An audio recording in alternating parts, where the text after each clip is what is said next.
Hi welcome to Ramesh diaries. இன்றைக்கி நம்மளோட channel என்ன பார்க்க போகிறீங்கன்னு பார்த்தீங்கன்னா காடை கிரேவி பார்க்க போகிறோம். அதுக்கப்புறம் சிக்கன் நிறைய வெரைட்டியாக பண்ண போகிறேன். இப்போ ஃபஸ்ட்டு நம்ம என்ன பார்க்குறோம்னா காடை கிரேவி எப்படி பண்ணலாம், செட்டிநாடு காடை கிரேவி எப்படி பண்ணலாம் அப்படின்ட்டு பார்க்கலாம். வீடியோக்குள்ளே போகிறதுக்கு முன்னாடி என்னோட சேனலில் சப்ஸ்கிரைப் பண்ண முடியுங்க, மறக்காம சப்ஸ்கிரைப் பண்ணிடுங்க. கீழே இருக்கிற பெல்லைக்கான ப்ரெஸ் பண்ணிவிடுங்க. அப்போ தான் நான் போகிற நெக்ஸ்ட் வீடியோ உங்களுக்கு நோட்டிஃபிகேஷன் வரும். இப்போ வாங்க வீடியோக்குள்ளே போகலாம். இதுக்கு ஒரு முக்கியமான மசாலா வந்து பார்த்திங்கன்னா காஞ்ச மிளகாய், முந்திரி பருப்பு, தனியா, பட்டை, கிராம்பு, ஏலக்காய், இது எல்லாத்தையும் நம்ம நல்லா ரோஸ்ட் பண்ணிவிட்டு அதை பொடி பண்ணிடணும். இது நான் ரோஸ்ட் பண்ணி வச்சுருக்கேன். இதுக்கு வந்து ரொம்ப டேஸ்ட்டாக வரணுன்றதுக்காக நான் என்ன பண்ணேன்னா சின்ன வெங்காயத்தை நல்லா பொடியாக கட் பண்ணி வச்சுருக்கேன். அதுக்கப்புறம் 2 பச்சை மிளகாய், 2 தக்காளி. உங்களுக்கு தக்காளி எந்த அளவுக்கு வேணுமோ அந்தளவுக்கு நீங்கள் வச்சுக்கலாம். நான் வந்து 3 தக்காளி போட்டிருக்கேன். ஏன்னா இது வந்து 5 காடை, பெரிய காடை, 5 காடைன்றதுனால நான் வந்து 3 தக்காளி போட்டிருக்கேன். 3 தக்காளி, ஒரு 2 கைப்பிடி சின்ன வெங்காயம் எடுத்திருக்கேன். சின்ன வெங்காயம் நீங்கள் எந்த அளவுக்கு போடுறீங்களோ அந்தளவுக்கு டேஸ்ட்டு கொடுப்போம். ஸோ அதனால் நான் சின்ன வெங்காயம் எடுத்துக்கிட்டேன். உங்களுக்கு சின்ன வெங்காயம் இல்லைன்னா கூட நீங்கள் பெரிய வெங்காயமும் சேர்த்துக்கலாம். இதுதான் நான் அந்த வறுத்து பொடி பண்ண பவுடர். இப்போ வந்து கடாயில் நல்லா எண்ணெய் ஊற்றிக்கோங்க. நான் வந்து கடலை எண்ணெய் யூஸ் பண்ணுறேன். உங்களுக்கு நீங்கள் வந்து நல்லெண்ணெய் இருந்தால் நல்லெண்ணெய் யூஸ் பண்ணுங்கள், இல்லைன்னா ரீஃபண்ட் ஆயில் இருந்தாலும் ரீஃபண்ட் ஆயில் யூஸ் பண்ணிக்கோங்க. நான் தாளிக்கிறதுக்கு என்ன பண்ணுறேன்னா பட்டை, கிராம்பு, ஏலக்காய் போட்டுட்டு கருவேப்பிலை போட்டு நல்லா பொரி விட்டுட்டு நம்ம என்ன பண்ண போகிறோன்னா இப்போ வந்து சின்ன வெங்காயம் இருக்கு இல்லையா, அது எல்லாத்தையும் போட்டு நல்லா வதக்க போகிறோம். இது வந்து நம்ம எந்த அளவுக்கு சின்ன வெங்காயம் வந்து கலர்ஃபுல்லாக நம்ம வதக்குறோமோ, சின்ன வெங்காயத்தோட ஒரு டேஸ்ட்டுக்கு வந்து முக்கியமாக வந்து ஒரு எதுனா வெங்காயம் வந்து நல்லா வதங்கணும். நல்லா வதங்கிறவங்க அதோட நம்ம என்ன ஒரு பொருள் செய்கிறோமோ அதோட டேஸ்ட் வந்து எக்ஸ்ட்ராவாக வரும். ஸோ அதை வந்து நிறைய பேர் சொல்லி கேட்டிருக்கேன். நம்ம பிரியாணி கூட பார்த்திங்கன்னா வெங்காயத்தை வந்து நல்லா வதங்க விட்டோம்னா ஃப்ளேவர் நல்லாயிருக்கும் அப்படின்ட்டு.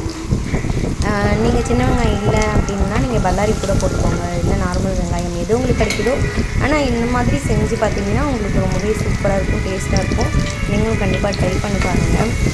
நான் இப்போ சின்ன வெங்காயத்தை வதக்கிட்டேன் நல்லா. நான் வந்து ஒரு 5 காடை இருக்குது. 5 காடையும் நல்லா கழுவி க்ளீன் பண்ணிவிட்டு நான் என்ன பண்ணுறேன்னா மஞ்சத்தூள் இருக்கு இல்லையா, மஞ்சத்தூள் போட்டு அதை உப்புலாம் போட்டு நல்லா வாஷ் பண்ணி வச்சுட்டேன். அதுக்கப்புறம் காஞ்ச மிளகாய், 2 பச்சை மிளகாய் போட்டிருக்கேன். காஞ்ச மிளகாய் பார்க்க கொஞ்சம் கலர்ஃபுல்லாக இருக்கும், அதோட ஃப்ளேவர் அதோட டேஸ்ட்டும் நல்லாயிருக்குன்றதுக்காக. காஞ்ச மிளகாய் வந்து இப்போ பச்சை மிளகாவில் ஒரு மாதிரி டேஸ்ட் கொடுக்கும், காஞ்ச மிளகாவில் ஒரு மாதிரி டேஸ்ட் கொடுக்கும். அதனால் நான் 2மே கலந்து போட்டுக்கிட்டேன். உப்பு போட்டு நம்ம வதக்கணுன்னா வெங்காயம் வந்து சீக்கிரமாக வந்து வதங்கும். எந்த ஒரு இப்போ என்ன ஒரு கிரேவி பண்ணாலும் நம்ம வெங்காயத்தோடு வந்து உப்பு போட்டு வதக்கிட்டோம்னா சீக்கிரமாக வந்து வெங்காயம் வந்து வதங்கிடும். அது எல்லாமே நம்ம பாட்டி பக்கத்தில் மற்றவங்க சொல்லிக் கொடுக்குறது தானே நம்ம ஒரு விஷயம் பண்ணுறோம். நம்மளா எதுவுமே கற்றுக்கிறது கிடையாது. நம்மக்கிட்ட சில விஷயம் தெரிஞ்சதுக்கும் சில விஷயம் மற்றவங்கள்ட்டேருந்து கற்றுப்போம். நமக்கு தெரியாதுன்னு எவ்வளவோ இருக்கும், எல்லாமே நமக்கு தெரிஞ்சிடாதுல்ல. அதுக்கப்புறம் நான் வந்து இஞ்சி பூண்டு பேஸ்ட்டு வந்து 2 ஸ்பூன், அதாவது எந்த அளவுக்கு எனக்கு தேவையோ அந்தளவுக்கு போட்டேன். ஏன்னா இன்றைக்கி வந்து சிக்கன் தவா ஃப்ரை, அப்புறம் வந்து சிக்கன் கிரேவி, காடை இது எல்லாமே சேர்க்கறதுனால நான் இஞ்சி பூண்டு வந்து நிறைய வந்து அரைச்சி வச்சுருக்கேன். அதனால் எனக்கு என்ன தேவையோ நான் அந்தளவுக்கு போட்டிருக்கேன். உங்களுக்கு எந்த அளவுக்கு தேவையோ அந்தளவுக்கு போட்டுக்கோங்க. ஆனால் உண்மையே வந்து காடை வந்து ரொம்பவே உடம்புக்கு நல்லது, சூப்பராக வந்து டேஸ்ட்டாக இருக்கும் பார்க்க. முன்னாடியில் இந்த காடை கிரேவி நான் சாப்பிடும்போது என்ன நினைக்கிறேன், காக்கா கறி அப்படின்னு நினச்சிட்டு தான் ஃபஸ்ட் டைம் சாப்பிடும்போது காக்கா கறி. ஏன்னா அதோட எலும்புலாம் ரொம்ப குட்டியாக இருந்துச்சு, அந்த லெக் பீஸ்லாம். சின்ன வயசில் வந்து எலிக்கறிலாம் ஊர்லலாம் சமைப்பாங்க. ஸோ இது எலிக்கறி போல் அப்படின்னு சொல்லிட்டு நான் வேணான்னு அதுக்கப்புறம் தான் கம்பல் பண்ணி சாப்பிடும்போது காடை கிரேவி.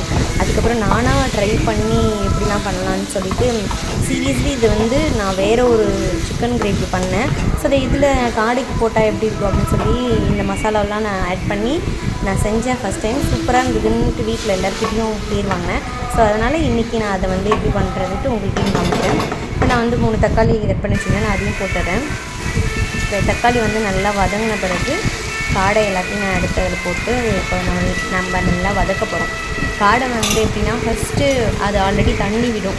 எல்லா கறியிலையும் வந்து நம்ம கொஞ்சம் அதையே வதக்கிட்டு மூடி கட்டு போட்டு கொஞ்சம் லோ ஃப்ளேமில் வச்சோன்னா அதுவே வந்து தண்ணி விடும் கொஞ்சம் நேரம். அதனால் நான் என்ன பண்ண போகிறேன்னா கொஞ்சம் நல்லா வதக்கிட்டு வெங்காயம், இஞ்சி பூண்டு பேஸ்ட்டு, மசாலாலாம் அதில் போடுற மாதிரி நல்லா வதங்கிட்டு நான் கொஞ்சம் நேரம் வந்து தட்டு போட்டு மூடி விட்டு போகிறேன். ஏன்னா அந்த சாறு எல்லாம் வந்து காடை இழுத்துட்டோம் சாப்பிட்டோம் அப்படின்றதுனால.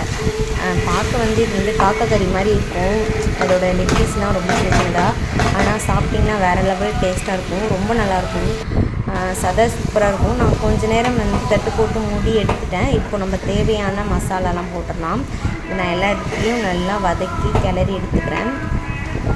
எடுத்துகிட்டு இப்போ என்னென்ன நான் மசாலா போட போகிறேன்னு சொல்கிறேன். நான் இப்போ என்ன பண்ண போகிறேன்னா ஆச்சி பெப்பர் பவுடர், பெப்பர் தூள், அதாவது மிளகுத்தூள் வந்து சேர்த்துக்கிறேன். நமக்கு எந்த அளவுக்கு காரம் தேவையோ அந்தளவுக்கு சேர்த்துக்கிறேன். எனக்கு ரொம்ப காரம் சாப்பிடுவேன். ரொம்ப எப்படின்னா நாக்கு காரமாக இருக்கிற அளவுக்கு காரம் சாப்பிட்டுட்டு நான் அதுக்கப்புறம் ஸ்வீட் ஏதாவது சாப்பிடுவேன். அந்த அளவுக்கு காரம் சாப்பிடுவேன். அதுக்கப்புறம் கரம் மசாலா நான் சேர்த்துப்பேன். வேறு எதுவுமே நான் அந்த சேர்க்கல. கொஞ்சமாக கரம் மசாலா, பெப்பர் பவுடர், அதுக்கப்புறம் நம்ம அரைச்சி வச்சுருக்கோம் இல்லையா அந்த பவுடர் சேர்த்துட்டு அதுக்கப்புறம் 1 ஸ்பூன் மட்டும் மிளகாத்தூள் சேர்ப்பேன். அவ்வளோதான். அதுக்கப்புறம் இதுக்கு ரொம்ப டேஸ்ட் கொடுக்கணுன்னா கொஞ்சம் ஜீரகத்தூள் கொடுக்கலாம். இன்னும் நல்லா டேஸ்ட்டாக இருக்கும். ஜீரகத்தூள் நம்ம என்னென்ன இதில் சேர்க்குறோமோ அதோடய ஃப்ளேவர் வந்து நல்லாயிருக்கும். டேஸ்ட் இன்னும் நல்லா கொடுக்கும். அதனால் மேக்ஸிமம் நம்ம ஏதாவது சிக்கன் மட்டன் எது செஞ்சாலும் ஜீரகத்தூள் வந்து ஆட் பண்ணிக்கோங்க. இதுதான் நான் பொடி பண்ண அந்த பவுடர். காஞ்ச மிளகாய், முந்திரி பருப்பு, இது முந்திரி பருப்பு தான் ரொம்ப டேஸ்ட் கொடுக்கும். முந்திரி பருப்பு, மல்லி, காஞ்ச மிளகாய், பட்டை, ஏலக்காய், கிராம்பு, அவ்வளோதான். இது மட்டும்தான். இதை நல்லா நீங்கள் பொடி பண்ணி அரைச்சி வச்சுட்டிங்கன்னா எல்லா மசாலா எல்லா கிரேவிக்கும் வந்து நீங்கள் யூஸ் பண்ணிக்கலாம். ஒரு கண்டெய்னரில் நீங்கள் நல்லா ரோஸ்ட் பண்ணிவிட்டு அரைச்சி ஒரு டப்பாவில் போட்டு வச்சுட்டிங்கன்னா நீங்கள் யூஸ் பண்ணிக்கலாம். எல்லா மசாலாவுக்கும் இதை நான் லைட்டாக போட்டு சிக்கன் பொடியோ மட்டன் பொடியோ போட்டு நீங்கள் மிளகாத்தூள் போட்டு வீட்டு மிளகாத்தூள், அரைச்ச மிளகாத்தூள், இல்லை தனி மிளகாத்தூள், தனியாத்தூள், தனி மிளகாத்தூள் இதெல்லாம் போட்டு நீங்கள் நார்மலாக ஒரு கிரேவி மாரி பண்ணி கூட நீங்கள் சாப்பிட்லாம். அது ரொம்பவே டேஸ்ட்டாக இருக்கும். இப்போ நான் வீட்டு மிளகாத்தூள் வந்து 1 ஸ்பூன் எடுத்துக்கிறேன். எனக்கு 1 ஸ்பூன் பத்தாது, ஏன்னா இது 5 காடை கொஞ்சம் காரமாக இருக்கும்ட்டு நான் 2 ஸ்பூன் எடுத்துக்கிறேன். அப்படியே போட்டே இருக்கிறேன். எனக்கு எந்த அளவுக்கு தேவையோ அந்த அளவுக்கு போட்டுக்கிறேன். அப்புறம் உங்களுக்கு எந்த அளவுக்கு தேவையோ அந்த அளவுக்கு போட்டுக்கோங்க. ஆனால் நான் கொஞ்சம் காரமாக வேணுன்றதுனால நிறைய மிளகாத்தூள் போட்டால் நீங்களும் நிறைய போட்டுறாதீங்க. அப்புறம் நல்லா இந்த காடை வந்து முங்குற அளவுக்கு தண்ணி ஊற்றி நம்ம வேக வைக்க வேண்டாம். அவ்வளோதான். இதுதான் ஃபைனல் ப்ராசஸ். வேறு லெவல். நீங்கள் மட்டும் இதை ட்ரை பண்ணி பாருங்கள். காடை வேறு லெவலில் வரும். ட்ரை பண்ணிவிட்டு மறக்காமல் எனக்கு கமெண்ட் பண்ணுங்கள் எப்படி இருந்துச்சு, டேஸ்ட் இருக்கான்னு. முக்கியமாக நம்ம காடை எல்லோரும் செய்கிற மாதிரி வெங்காயம், தக்காளி, இஞ்சி பூண்டு பேஸ்ட் போட்டு சிக்கனோ மட்டன் மசாலாவோ கரம் மசாலாவோ என்னவோ போடலாம். பட் ஆனால் எந்த பொடி அரைச்சி நீங்கள் போட்டிங்கன்னா டேஸ்ட்டு வேறு லெவலில் இருக்கும். எல்லாத்தையுமே ட்ரை பண்ணுங்கள். பிரியாணி கூட நீங்கள் ட்ரை பண்ணுங்கள், சூப்பராக இருக்கும். இதாங்க ஃபைனல் லுக்கு. எப்படி இருக்குன்னு சொல்லுங்கள். எனக்கே வாயில் எச்சு ஊறுதப்பா எப்படா சாப்பிடணும் அப்படின்ட்டு. வேறு லெவலில் இருந்தது. எனக்கு ரொம்ப பிடிச்சதுன்னு நான் சாப்பிட்டு முடிச்சுட்டு தான் நான் இதை கமெண்ட் கொடுக்குறேன். நீங்களும் வீட்டில் ட்ரை பண்ணிவிட்டு எப்படி இருக்குன்னு மறக்காமல் கமெண்ட் பண்ணுங்கள். அடுத்தது ஃபைனல் டச் வந்து கொத்தமல்லி இருந்ததுன்னா அதை வந்து பொடி பண்ணி தூவிடுங்க. நான் அது தூவிருக்கேன், அதை நான் சொல்ல மறந்துட்டேன். அப்புறம் நான் என்ன பண்ணேன்னா லாஸ்ட்டு வந்து நல்லெண்ணெய் கொஞ்சம் ஊற்றினேன். லாஸ்ட்டாக நல்லெண்ணெய் இல்லை நெய் எது வேணாலும் ஊற்றிக்கோங்க. நான் நல்லெண்ணெய் ஊற்றினேன். உங்களுக்கு வீட்டை மல்லாட்டெண்ணெய் இருக்கிற எண்ணெய் கூட ஊற்றிக்கலாம். வீடியோ பிடிச்சிருந்தா லைக் பண்ணுங்கள், ஷேர் பண்ணுங்கள், கமெண்ட் பண்ணுங்கள். தேங்க்யூ. டாடா, பை.